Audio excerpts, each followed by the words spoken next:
देश की सियासत में बड़ा धमाका होने जा रहा है, क्योंकि भारतीय जनता पार्टी के नए राष्ट्रीय अध्यक्ष के नाम पर अब मुहर लग चुकी है और यह मुहर किसी और ने नहीं बल्कि खुद संघ प्रमुख मोहन भागवत ने लगाई है। जी हां, वही मोहन भागवत जिनके एक इशारे पर पूरी बीजेपी की दशा और दिशा बदल जाती है।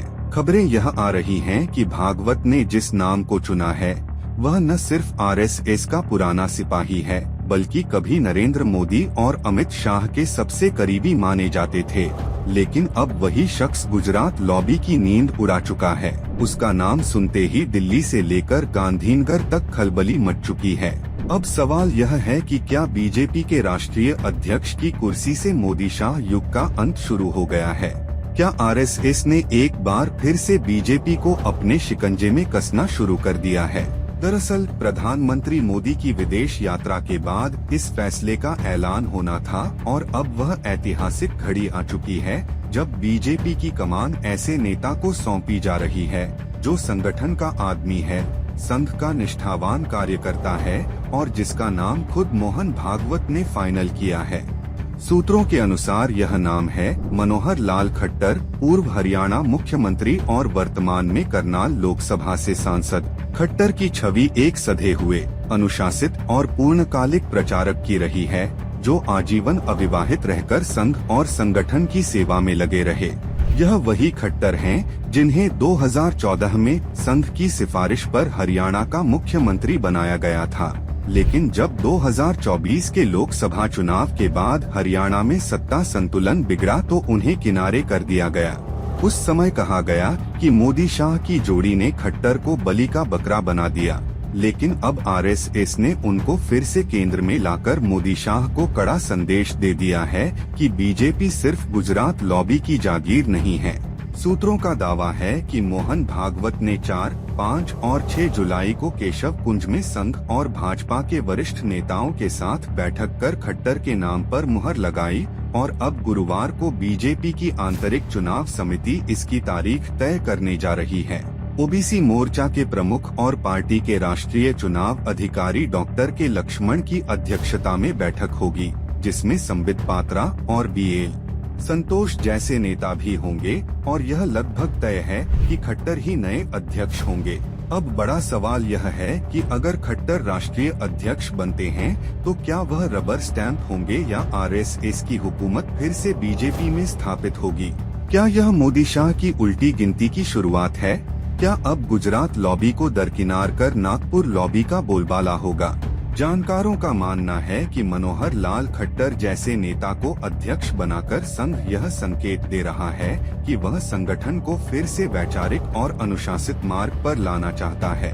खट्टर के नाम पर संघ और मोदी शाह दोनों की सहमति दिख रही है, लेकिन यह सहमति मजबूरी में है या रणनीति में, यह देखना बाकी है। दिलचस्प यह भी है कि पिछले कुछ महीनों में बीजेपी के अंदर जो अंदरूनी घमासान चल रहा था, गडकरी का नाम, राजनाथ सिंह की संभावना और फिर संघ के पुराने चेहरों को फ्रंटलाइन में लाने की बातें, इन सब के बीच में खट्टर का नाम मोहन भागवत द्वारा आगे करना यह साफ करता है कि संघ अब अपनी खोई हुई ताकत को दोबारा हासिल करना चाहता है।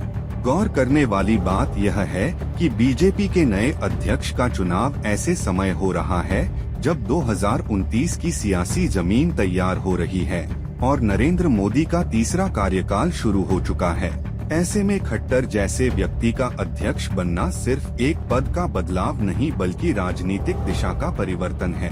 खट्टर की नियुक्ति अगर औपचारिक हो जाती है तो यह मोदी शाह की सियासी सत्ता के लिए चुनौती बन सकता है, क्योंकि खट्टर आरएसएस के सीधे संपर्क में हैं और उनका झुकाव हमेशा विचारधारा की ओर रहा है, न कि व्यक्ति पूजा की ओर।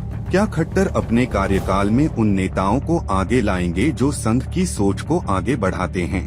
क्या वे पार्टी को वैचारिक पथ पर फिर से मोड़ेंगे? और सबसे बड़ा सवाल, क्या मोदी शाह की जोड़ी अब संगठन पर से अपनी पकड़ ढीली होते देख रही है? आरएसएस की रणनीति स्पष्ट है, 2029 से पहले संगठन पर फिर से नियंत्रण हासिल करना और बीजेपी को फिर से पार्टी विद डिफरेंस बनाना। खट्टर इसके लिए सबसे मुफीद चेहरा हैं, न विवादास्पद, न बगावती और पूरी तरह से आज्ञाकारी प्रचारक। हरियाणा से लेकर केंद्र तक खट्टर ने अपनी छवि एक ऐसे नेता की बनाई है जो काम करता है, बोलता कम है और आदेश का पालन करता है। अब अगर उन्हें राष्ट्रीय अध्यक्ष बनाया जाता है तो यह देखना दिलचस्प होगा कि वे किस तरह मोदी शाह की जोड़ी के साथ तालमेल बैठाते हैं या उनके सामने खड़े हो जाते हैं। राजनीतिक गलियारों में चर्चा है कि अगर खट्टर अध्यक्ष बनते हैं तो केंद्रीय संगठन में बड़े फेरबदल होंगे और कई नए चेहरे सामने आएंगे। इससे मोदी शाह की टीम को नुकसान हो सकता है। विपक्ष भी इस घटनाक्रम को लेकर एक्टिव हो गया है और सवाल पूछ रहा है कि क्या बीजेपी अंदर से टूट रही है, क्या आरएसएस और बीजेपी के रिश्तों में तनाव बढ़ गया है, क्या मोदी की सत्ता में अब संघ दखल बढ़ाएगा। यह सभी सवाल हवा में हैं, लेकिन इनके जवाब वक्त के साथ सामने आएंगे। फिलहाल इतना तय है कि अगर मनोहर लाल खट्टर बीजेपी के अध्यक्ष बनते हैं तो वह किसी भी हाल में रबर स्टैंप नहीं होंगे और संगठन की बागडोर संघ के हाथों में लौट सकती है। इसके बाद 2029 की लड़ाई सिर्फ विपक्ष और एनडीए की नहीं बल्कि गुजरात लॉबी बनाम नागपुर लॉबी की हो जाएगी।